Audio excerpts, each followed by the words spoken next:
And we're live! Hey, Anime Redux Show, this is your Judge B coming at you with a Rebel cast with, of course, me, Judge B, and we have an extra guest here with C-Dubs. Would like to introduce yourself? Monkey, hello. It's nice to meet you guys. Not very talkative. We can practice this. Okay. This is my twin Monkey. She writes all the fantasy. Once upon a time, she recently did our Dexter Murderversary article celebrating the 1-year ending of Dexter. Well, alright then. So, let's get down to the nitty-gritty of why we're here. We all know why we're here. Gotham premiered yesterday at 7 o'clock Central, and we have some thoughts. Would our guests like to go first, or you want us to go first? Cynthia. He asked you what your opinion is. Oh, he's asking me. Yeah. I thought there was He said, would our guest like to go first? He's talking about you. Oh, I thought he was like, would you like our guest to go first? Like he had this little pop-up window on the side where No. people could ask questions. And Miss Cynthia, would you like to go first, or Monkey? Would you like to go first? yes, that's better clarified. Honestly, my opinion was it's kind of cheesy. The script was, the people's dialogue when they're talking and stuff, it was just completely cheesy, dude. When Ben McKenzie goes up to Bruce Wayne and he's like, I'm Jim Gordon, I feel like it's a play on, and Christian Bale, I'm Batman, and it was just poorly delivered and supremely cheesy in my opinion. But other than that, the actors were great, and the cinematography was awesome. I don't think they could have picked a better backdrop for Gotham. It looked very realistic, and I don't know if like any people from Houston are out there, but the Six Flags, when Six Flags was here in Houston, they had Batman the Escape ride, and the scenery that was laid out before you get to the ride, it just reminded me of that, and it was kind of nostalgic, tearjerker here. Yeah, so honestly, I just thought it was kind of cheesy. Well, I can kind of agree with that. From what I can tell, they're trying to go. They're literally trying to turn a comic. Oh, sorry. They're literally trying to turn a comic into a TV show. So some of the lines are coming off cheesy. What I didn't like was that the very first episode, we got introduced to every single villain that's ever in Batman right off the bat. I understand that it's a pilot or first episode, pilot, whatever, but you can still spread some of that out.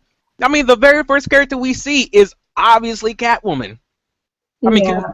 can we hold that off a little bit, like Smallville? I hate to bring up Smallville, but Smallville brought in freaking Lois Lane like 3 seasons afterwards. Give us some time to process that thing. Like, I had no problem with Penguin. Penguin was a little creepy, and that's how Penguin is. Honestly, he's like my favorite, and the only reason I'm going to be coming back to watch the second episode is the delivery that Robin Lord Taylor gave on his Penguin. It was just epic. He has the perfect features for that character. He has the walk, everything, especially when he comes out of that water and he stabs the fisherman and grabs the sandwich. It was just epic, and before that moment I was like, I'm never watching the show again, and then he came up out of the water and I was like, oh my gosh, I'm coming back just for you, and just because the cinematography was great. So Chelsea, you haven't said anything. Oh, no, she's talking about Robin Lord Taylor, and he was voted as one of the breakout stars, and you watching the show, you can see why they picked him. Mm-hmm. But at the same time, Grant Gustin is also on that list, and I feel Grant like Gustin, who's going to be playing Barry Allen, aka The Flash, on CW's The Flash. When does that come on? Premiering soon. Woo. Oh, October. 2 weeks. In 2 weeks. We didn't know the cast for that because I completely forgot about that show. It's like, when is it going on? In 2 weeks. I believe it was what, two. Is it going to be competing in the time slot for Gotham, or No, it's on Tuesdays, I believe. Like the 2 weeks from today. Google? Google is your best friend. Google it. Going back to what I was saying, he's on that list with Grant Gustin, and knowing how great he is as an actor, portraying a comic book character in Gotham, it kind of puts a lot of pressure on Grant Gustin, and if he doesn't deliver, then we're just going to be really disappointed because he's on this list with a guy who just knocked it out of the park. Tuesday, October. Tuesday, so it doesn't compete with Gotham and it doesn't compete with Arrow because Arrow premieres the next day, I believe. Oh wait, maybe I looked up the wrong thing. All right. Second. Is it Thursday? No. It's only night. Thursday is the Vampire Diaries of Arrow. Wednesday, October 1st. All right then. Set the groundwork for the Flash. Now, as for everything else in the show, I have a few gripes and a few. It will premiere October 7th. Sorry. It's all good. I like what they're doing with Gordon because they're basing Gordon off of like Batman Year One, which is just fresh out of the war, doing everything else. But he just kind of had that superhero mentality. Pretty much, I am unstoppable. I can beat everyone's ass and not have to worry about anything. That kind of bothered me a bit. I love the portrayal of Bullock. Oh my! I was starting to say Bullock is one of my favorite characters now. I know he's a bad guy. I know everything about him, but that actor did a really, really great job as Bullock. I love that. I am not quite sure about Jada Pinkett Smith. Me either, but like, don't get me wrong. I'm all for putting more black people in this movie in this show, and putting a big heavy hitter like Jada Pinkett out there is really, really great idea. I'm just not too keen on her character. It just seems like, oh, I am the femme fatale that has all the power, but soon I'll take all the power. And I was like, okay, sure, it's Jada Pinkett Smith. And like, she's a entirely brand new character, so I'm looking forward to see what they do with her. But like I said, like they made a chance with what's her name? What's the chick name that was in the animated TV show that became part of the canon? Harley Quinn. Oh, you talking about Harley Quinn, or you're talking about Montoya? Because Montoya premiered in the comic books right before the animated series started. I was talking about Harley Quinn, how they took a chance making her in the animated TV show, and she became part of the actual official canon. So I guess what they're trying to do with Fish Mooney is do that for her, but I hope they do more with her than just like angry gangster lady. I hope they do a little bit more with her.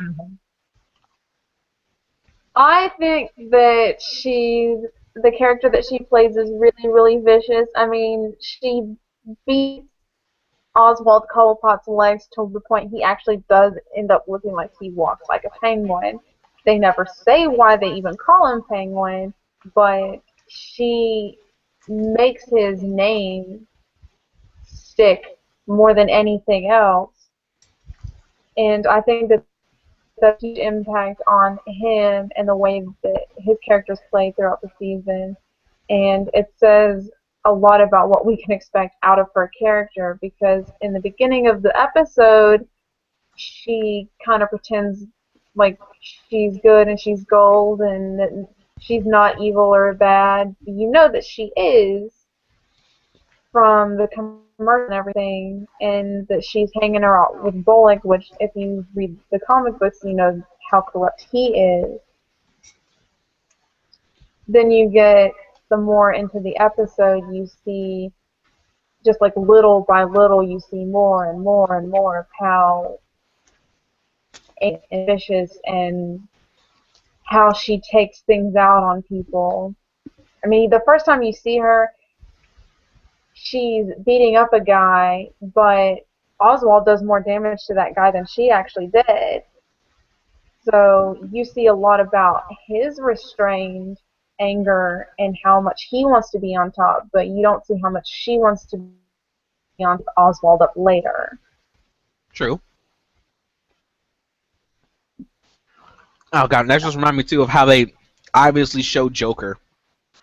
Going back to once again showing off all the villains right off the bat, which is a little bit annoying.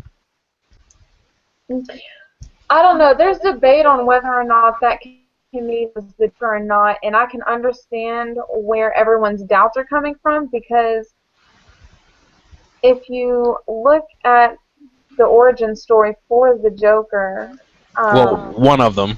one of them, yes, one of them. He was a failed comedian. You just listen to Fish Mooney. She just kept saying, I like you. You're funny. You're funny. Yeah, I like you. You're really funny." And But she was saying it. But she was saying that when he was saying some really horrible, disgusting stuff like everyone died in a car or something like that. Which, as a comedian, that's not really that funny. Well, you can tell that he's nervous and that he's not sure about what he's saying, but she's convinced, or I'm convinced, that she thinks that he's hilarious. But no one ever thought that the Joker was funny. At least I never got the impression that he was funny or that he would ever be a successful comedian. And he became a criminal to help pay the bills. Like, he was a normal guy who was just trying to make things happen, and life just kicks you in the nuts sometimes, and you fall into a vat of chemicals. And wait, you're talking about The Killing Joke? That's what happens, yeah. Yeah, he was actually a chemist trying to turn comedian, and he was trying to, and he was just still trying to make more money for his wife who was pregnant with their first child, I think. And somebody pays him to break in and steal something, and Batman catches him. Yeah, but only he had to do it, but he also had to be in the Red Hood guys too, so he can hide his identity and also show that the Red Hood is everywhere. And yeah, that I love that comic. I really did. He failed as a person, and so just having Fish Mooney say that she thinks that he's funny just kind of kills it that he's the Joker for me. And they've kind of hinted that he's not, when he shows up, he's going to show up later and not towards the beginning. No, let's hope so. I do believe so. Like I said, I thought she said she was funny when he said some very horrible, disgusting, some horrible stuff about someone dying, which just shows how twisted she is, which goes to her character. But like I said, we can only wait till we see. But yeah, just oh god. And then the obvious Edward Nygma cameo was like, you can't even hide it, but him just saying, "Riddle me this." Yeah, I thought about that too. I was like, it was severely overplayed, like once, twice, but not. It was so much. It was like they were trying to make it obvious and throw it in your face, and it just didn't work for the scene. I feel like he's a good actor and he's delivered his lines perfectly, but it was too much for the scene, I think. I loved him in the scene. I wish that we had seen him more in the episode, or that maybe he would have been saved for episode 2 or 3 where he could have gotten more time. I thought that you would have gotten a kick out of it, Cynthia, because he's a coroner, and we're just coming off this Dexter murderversary where he's a blood spatter analysis, and now you have this guy who's all into riddles. I didn't hear what his job was, Yeah, if you look online, he's a coroner. So they're asking him about all these questions, and you see... She'll be right back. So you see him with the bullet, and he's like, "Oh, what's this?" And everything he says is in riddles, right? Well, one of his riddles Gordon answers, and you can see that he derives extreme pleasure out of people not being able to answer the riddles that he cast towards them. And I have the distinct impression that he was saying so many riddles to Bullock because he knew that Bullock wasn't smart enough, and he was trying to see if Gordon was smart enough. And then when Gordon proved that he was smart enough by answering the riddle, him being able to answer it was just so shocking. You could see it on his face. He goes from full on smile to just now he's shocked and awed and can't believe what's happening around him. And that's what I loved about Enigma and the Enigma character, but it seems really fast and as if they needed more. They needed more of him. I can see that, and what you're saying is right about Nick because, if I remember correctly, he has like extreme narcissism. Like he needs to be the smartest person in the room. If he's not, he is extremely violent and angry. Like I said, that could have been a really, really good scene if they gave him more time. Just let us enjoy the character. Don't just like, hey, here's Enigma. Okay, he's gone now. Here's Selena Kyle. Now they're gone now. Here's Batman, and he's gone now. I mean, we barely got introduced to Alfred, which upsetted me a little bit because Alfred's supposed to be like a mainstay of the entire thing, and the scenes that we did get with him was really great because you show that even though that kid is his boss, owner, whatever you want to call it, butler, so he still like, yeah, you're a kid, you're gonna listen to what I say or else. And he's actually a parent. Actually tries to be a parent, even though he knows that his station is supposed to be below Batman, below Bruce Wayne. Yeah, the man that played Pennyworth, I'll forget what his name is. I'd have to go look it up. Donald Wong. I think that's what it was. And he... Oh, hold on. Hey.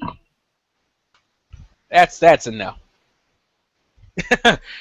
No, I forgot about that. No, they're not supposed to be able to join the chat like that. They're supposed to come on the side and talk, not like that.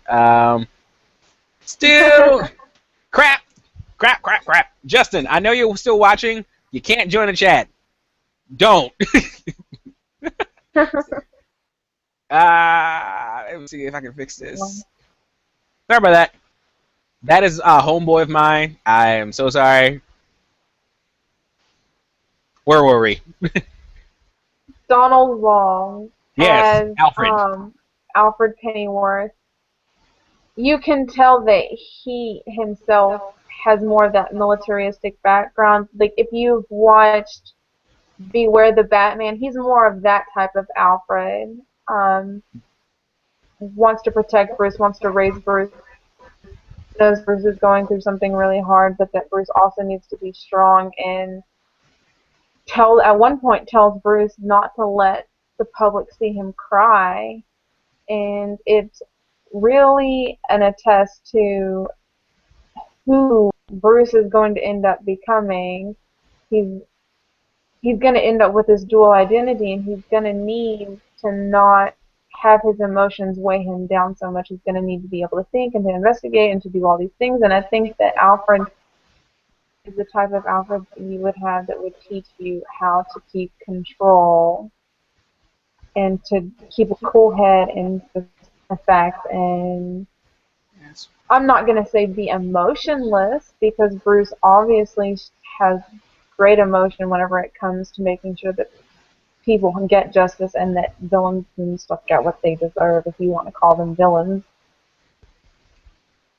But that being said, there's a certain extent where people will look at Alfred and say that he's heartless, and I can honestly see where they're coming from.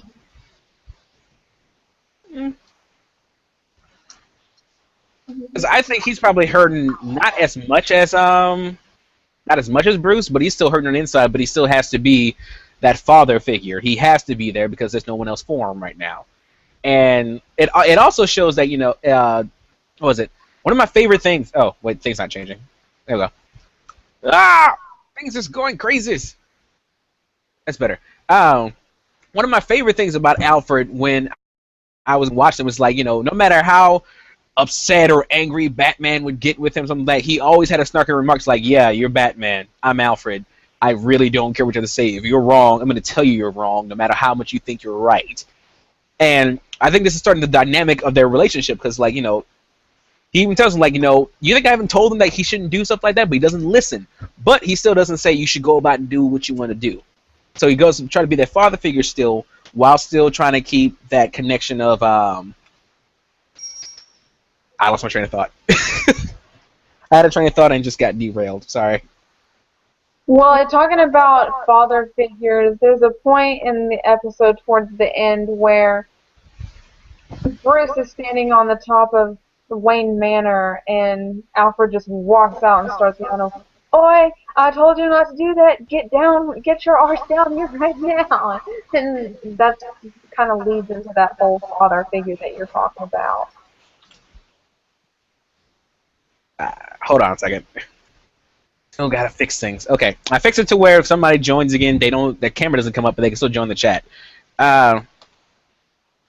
Cynthia, you haven't said anything lately. Could you please continue while I'm still fixing things? What did you think about Alfred? Well, Alfred's character pretty much the same as Edward Nygma's character. Feels like they tried to introduce everybody who's important in the comics in one episode, hoping that if you didn't see, or afraid that if you didn't see your favorite bad guy this episode, then you wouldn't come back for the second episode. So you got a glimpse of every single one of them at least once. That way, fans of Poison Ivy will come, fans of Catwoman, Catgirl will show up, and fans of the Joker will show up. So they'll stick around to try and see if their villain will pop back up on the radar soon, and what they'll be doing. But as far as Alfred, I just don't feel like he had enough screen time. But I'll say what I saw of him, he didn't have enough screen time because I kind of left the room. I had something to do.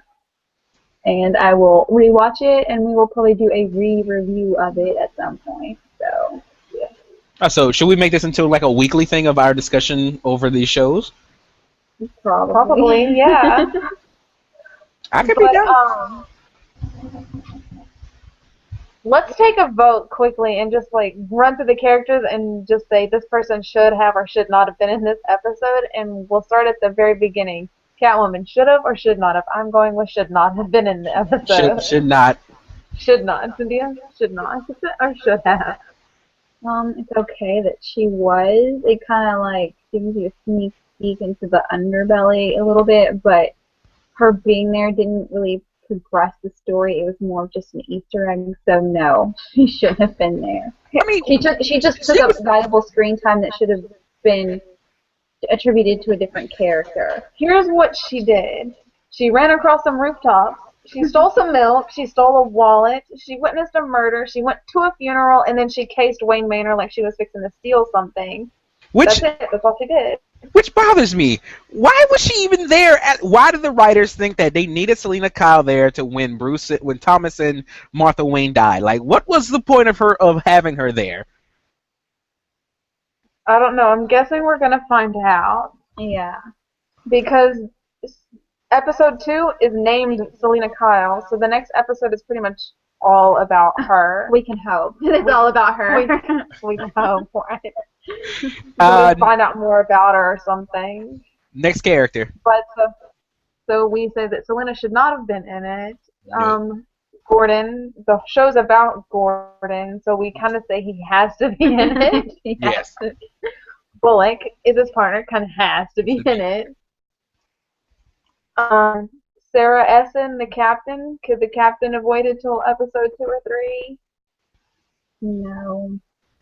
Well, here's the thing. The only time you only see her once, and it's pretty much when Bullock asks her to ship Gordon to a different unit. That's the only time you see her. It helps set the dynamic for the relationship between Bullock and Gordon. So, yes, it kind of takes up valuable screen time, but it also sets character between them. So, sets up the relationship between the two detectives. So. Well, this is the first time that we see Gordon interact with Essen, and you can tell that he gathers humor from her telling Bullock no, but if you read the comic books, and spoiler alert for anybody that doesn't know this, Gordon ends up having an affair with her and ends up marrying her. So, yeah, that was for first time interaction with them, it's kind of funny. that was major spoilers. So I think I'm gonna go back and edit this a bit to blank that out. That's really big spoilers. Like I was actually just Yeah, looking but at that what. might be like a spoiler that's in this show. If it's going to be in the show, I would expect it to be 3 or 4 seasons from now. Yeah, so I'm gonna go back and get rid of that part because that's a Just go really and big put a little spoiler. beep and go spoiler. Yeah, and also, we're going back off our vote thing, but I have a question though. When we went back to Barber and was it Montoya who went to their apartment? Yes, Montoya. Did anyone get that kind of they've been together vibe? Honestly, I don't think about people in that kind of light. I'll be back.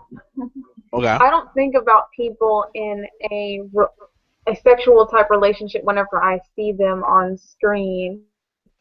I I just kind of felt like there was a big secret between them that maybe Montoya knows something about Barbara, that maybe Barbara has done something, maybe something as heinous as kill somebody or blackmail somebody or something that Gordon would find detestable.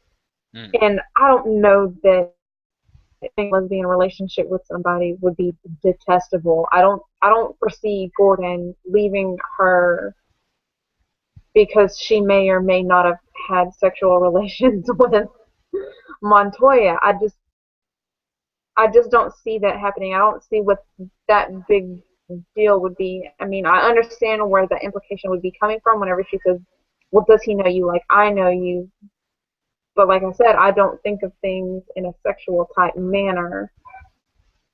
So whenever she says, "Does he know you like I do?" I assume that she's done something terrible and that she can't take back and that there's nothing that she can do to change it or nothing that if he found out could smooth it over.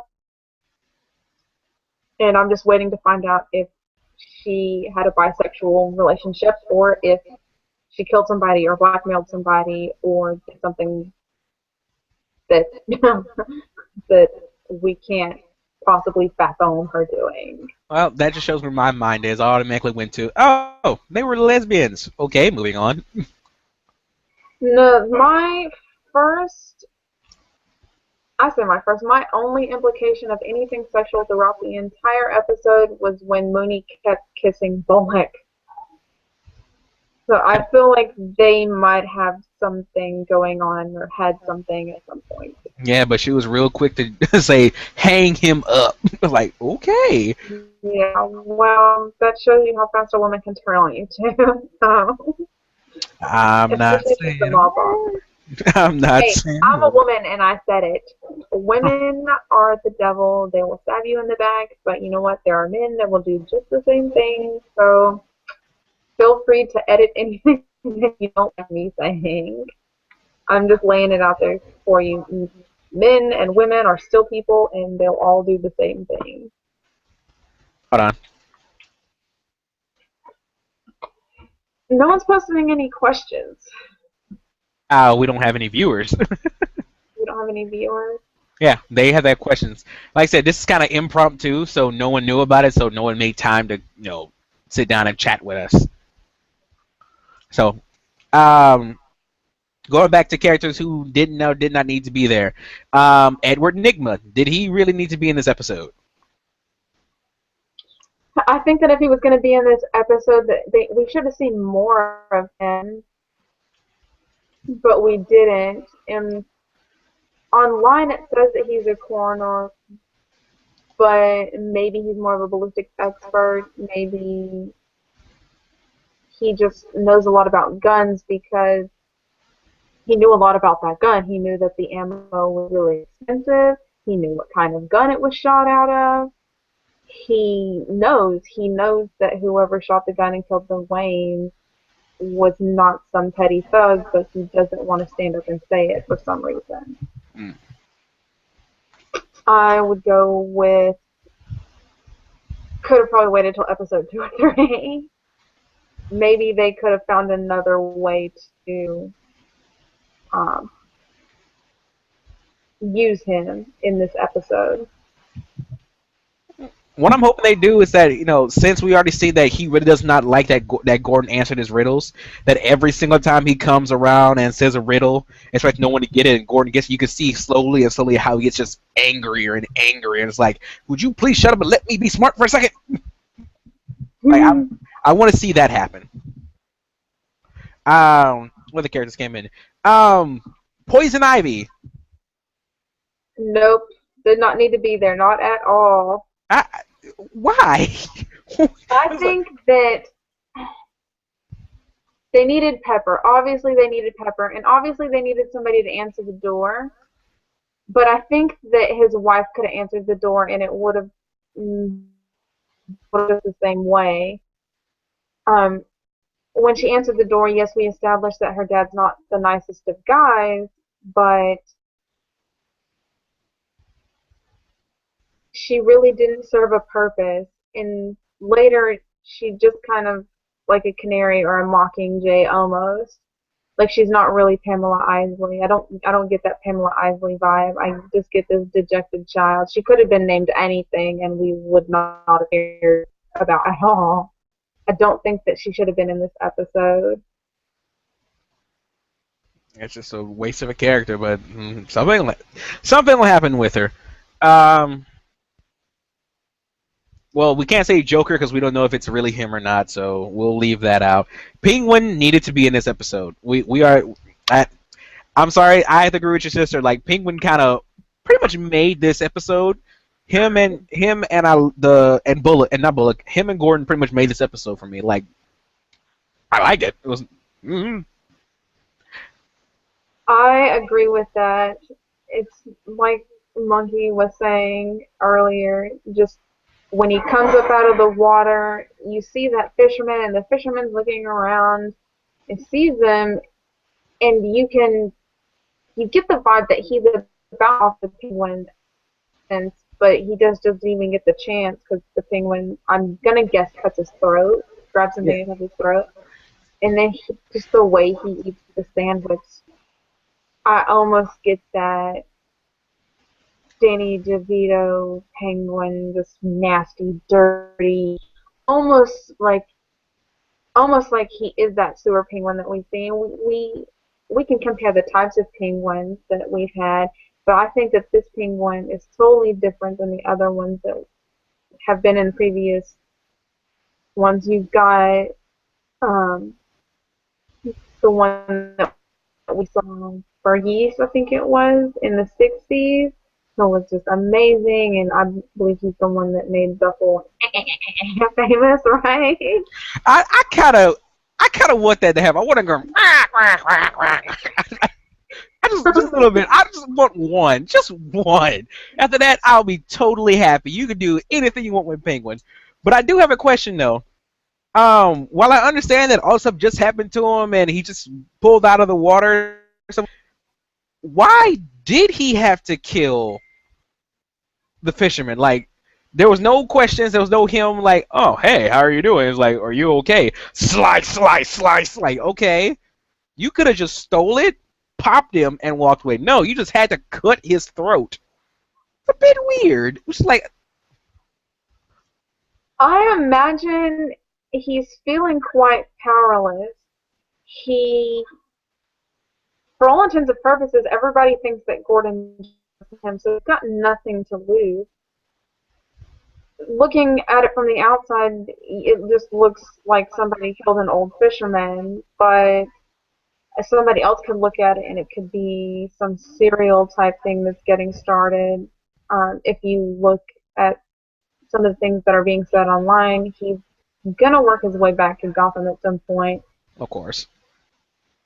And they've mentioned that there's going to be a lot of blood on the way. So I imagine that it's very much a very power-hungry thing. He just feels powerless and invisible, and that he's been in the shadows long enough, and now that he has nothing to lose, he's going to do whatever it takes.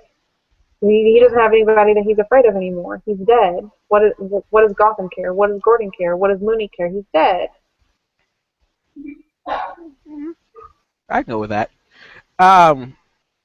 Who else? What other character came in that had no reason?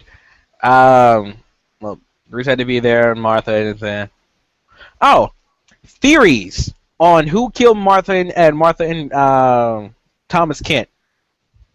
I have theories. What are your theories? Well, at this point, I just have what has been revealed to me throughout the series. Whoever it was obviously wasn't low-level scum, and even if they were high enough that they could own fancy shoes, or somebody gave them a very nice pair of shoes. Oh, I'm, actually, I'm sorry. I am not Batman. I am not the world's greatest detective, so I'm not quite sure. I wouldn't say that it's Falcone. I wouldn't say that it's Mooney. I would say that it's a man, but I can't point fingers. Oh, wait. I have my theory, but I need to go backtrack a little bit. What time period are we in? Yeah, that's been a huge question also. Um, a lot of fans have asked that they're not sure if we're in the 60s, if we're in the 90s, if we're in the 2000s. I really couldn't say because the phones are kind of older, Yeah, but they're all the flip phones. architecture is very new. Hmm. Um, a Well, lot of the cars seem 90s-ish. uh, So, the main thing that kind of caught me was like when we got to the police station, it looked like an old 1960s 70s type of police station. It didn't look like something you would see nowadays. But then again, it could be New York with the whole historic district and stuff like that. I don't know. But I was confused by that. It was like, okay, we're in the 60s. All of a sudden, I see Gordon pull out his phone. It's like, wait, hold up. Where are we? When are we? Um, but that's just my little thing on that. My theory on who killed Thomas and Wayne Kent. No, Thomas and Martha Wayne, Kent. Thomas, Wayne, Thomas and Martha. Did I say Kent? Wayne. Wow. You are messed up, man. Sorry. You said Thomas it and earlier too, but I couldn't be sure that that's what you said. But now I am absolutely convinced that you have lost your mind. I'm sorry. Thomas and Martha Wayne. Excuse me, the Waynes. Who killed the Waynes? Falcone didn't do it. And we had the part of like Penguin pretty much saying like, "Hey, there's gonna wars going on right now because of everything's chaos is about to happen."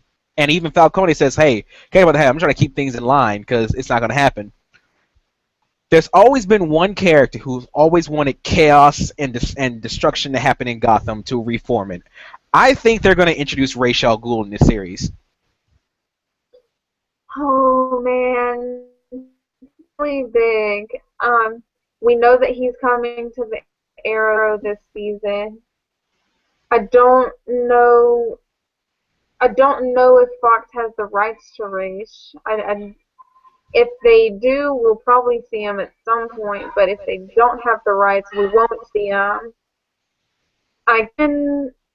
I could see how if CW would have exclusive rights to Ra's at this point, but I'm not quite sure if that's what's happening, and I'm not sure. I'm not sure if he would be the one to come out and kill the Wayne. It would seem more of like a henchman type Oh no! I'm not. thing. I'm not saying Ra's personally killed the Wild Killer Play. I think he's the one who hired or sent that guy to go do it for him.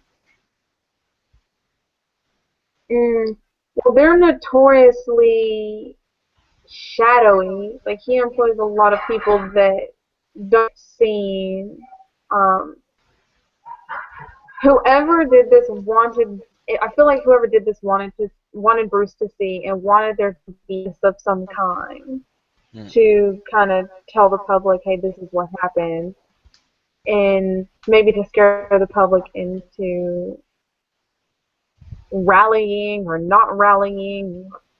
Because usually when something traumatic happens, it's one of two things: either to rally the public so that you have this great outcome and everything goes a certain great way, or that you kill somebody to destroy the moral to make this really terrible outcome to make people afraid. They go to the on their way walking home or to their Uh, cars. They're we're, looking over their shoulders and they're not sure what's going to happen. And maybe there's some middle ground in there that I'm not seeing, but it seems that you had to have a witness and a little child. Having something seen from the eyes of a child is sometimes more traumatic to hear than to have an adult survive it. I mean, imagine how the story would have been told if Martha survived. We know how the story happened when Thomas survived because that happened in Flashpoint Paradox. So we know what happens when his father survives. What would have happened if Martha survived? There's a reason that Bruce survived. There's a message that it's either a good message or it's a bad message, and I'm not sure what it is at this point.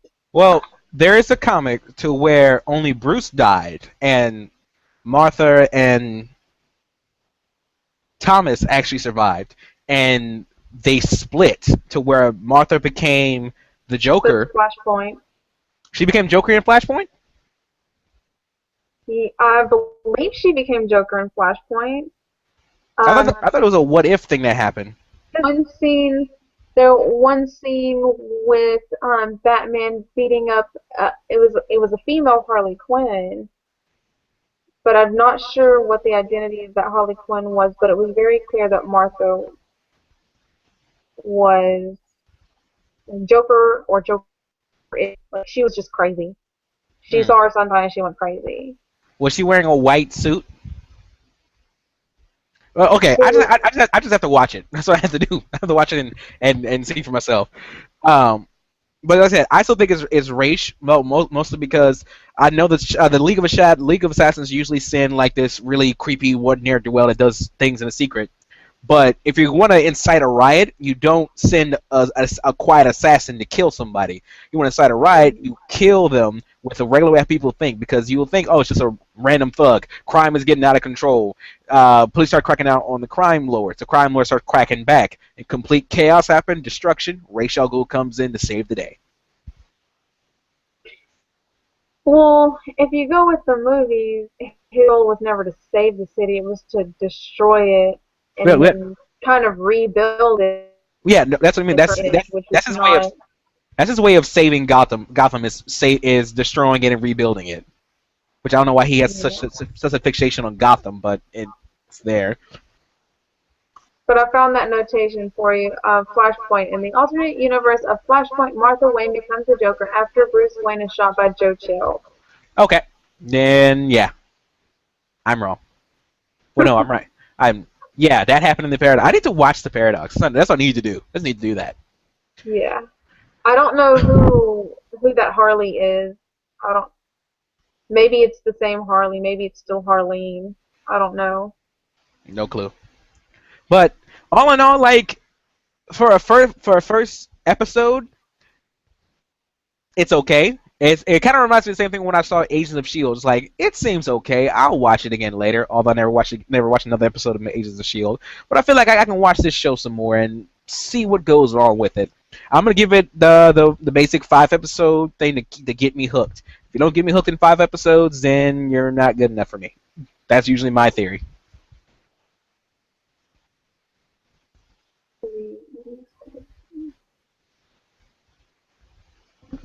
Who else was it?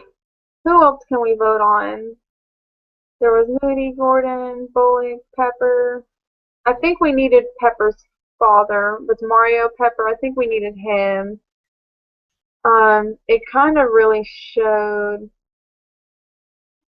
I guess it was the first kind of real introduction into how corrupt the police station actually was. Mm-hmm. And we kind of start to see we see Gordon's hope diminish by the end of the episode, and you can tell when he hugs his fiancée, because they're not married at this point. No. That he's just distraught about how everything went, and he had to pretend that he killed the penguin, and that he doesn't know if the penguin will come back. He's basically walking a really tight rope. If they find out that he lied, he's dead. Which they eventually will. Well, if it's true what they're saying on the internet that Penguin is going to work his way back to Gotham, then they're going to find out.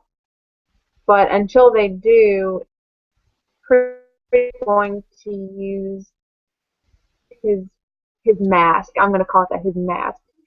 He's in the middle of a intelligent masquerade with these people. They think he's terrible, and he's letting them. And I think that that's going to be a thread that runs in the episode. Yeah, that pretty much is going to happen. Like, that is pretty much him trying to fix the system from within it. That's what he's talking about. Like, hey, that's what he told Bruce at the end. It's like, these people are corrupt. These people are here. I'm going to try to fix it, but I need to stay a cop. But depending on what you say is if I'm going to do it or not. And when Bruce gives him, it's like, okay, cool. I need to play the game in order to break everyone down. So that's what this entire series is going to be about. It's just like him taking down the system and trying to fix it, which, he never actually really does, even in the comics, but he does a pretty good job. Well, in the comics, they're always rooting out corrupt cops, but you root out somebody and somebody else takes their place. That tends to happen. There's always a void, and somebody always fills it. That's one of the reasons why Batman has so many people that he has to put in prison. Well, if they didn't, then Batman wouldn't have a job. Or, I'm afraid to say, he wouldn't have a hobby. Hobby, yeah. It's a hobby, because he doesn't really need a job. Now, who do you think they should introduce? We'll end it with this, because we're getting on that hour mark. Should introduce? I mean, they've pretty much introduced everyone. They've introduced... Oh, they shot all their bullets down the target. And so you're kind of just, honestly, I'm just kind of hoping that everyone we saw becomes validated. Like, there's a reason that we saw them. Well, I almost don't want to see anybody else until this grand plan is revealed to us. Well, there's still some small no-name villains that we can still go through. Like, we can, along with Falcone, we can start introducing, like, the beginning of Black Mask, bringing, she's back! I have like 2 minutes. I'm making burgers. We can bring in Zaz too before he turned crazy, well, apeshit crazy. Calendar Man, I don't know why, but I really want to see more Calendar Man. Well, Montoya's longtime partner Alan is there, so we're hoping that he says stay frosty, but apparently that doesn't have a lot to do with him per se. We don't expect him to be Killer Frost or anything like that. Mr. Freeze. No, not Freeze, because I would hope that they would stick kind of more to the Doctor thing on Mr. Freeze. Yeah. Oh, wait, doesn't that guy turn to Clayface? They're suggesting that he's going to be Ghost. Wait, Gentleman Ghost or Ghost? I think he's Ghost. I don't know this character. Batman Ghost. Well, I don't want to. That's why I don't want to speculate a whole lot on him, because I like Montoya. I know things about Montoya, but I've never focused on anything really outside of her. Oh, yeah. Renee Montoya. Blah, blah, blah. Oh! The Spectre. There we go, the Spectre. Ah! I just made a big spoiler for myself, so I'm gonna get away from that. I didn't want to see that! What did you ruin for yourself? The Montoya character. Her name is Renee Montoya, right? Yes. I don't want to talk about it. We'll talk about it off the broadcast. I spoiled something huge for myself. But that probably won't happen that probably won't happen at all this entire season. This entire series. Because it's supposed to be like way later on, but God knows. But yeah, I think we should wrap it up here. All in all, rating on the first episode, I give it about a 6. Like it gave me too much, but I still interested in what's going to happen next. Rating, Cynthia? Have 2 bananas. 2 out of 3 bananas, I think, is what she gave it. She goes on a 3-point scale. Yeah, she went on the 3-point scale. 2 out of 3 bananas. That's what she went with. Yes, 2 bananas. What's with her and monkeys now? Bananas. Wait, Because, huh? do you still have that monkey I gave you back in college? What? I know I gave you a monkey. She gave me a monkey. I gave the love of my life. I gave my monkey a monkey. It had a star certificate attached to it. There's a star in the universe for Centua Ata. Okay, no, so I didn't give you the monkey. Yeah, it's a star monkey. I bought my twin a star. Anyway, I think that's it for today, people and Rebel Hour viewers. This has been very fun, and hopefully we can do this maybe like once a week or something like that, because this is going to be something interesting to talk about for a long time. We have to have the meeting Friday to announce the cosplay contest winner, so I may be a shorter one. I can just do video. I already put in my my vote, and I'm probably going to put in some more votes because I know which one it is, and it should be that one. Everything else should not happen. The one I choose should be. For everybody that's watching, you can vote every day. Oh, really? Every day. If you haven't been voting, you've been cheating yourself. I'm about to cheat. So I'm about to vote like every single day. So this happens. There's only 3 days left. I don't care. I'm gonna do. No! No! No! I'm looking at the results, and it's not good. It's not good at all. I don't want that one. Which one? Warcraft. No! We're not looking. We're not telling. It's a secret. No, I was asking which one are you voting for? Me? Yes. Red She-Hulk, of course. Red She-Hulk.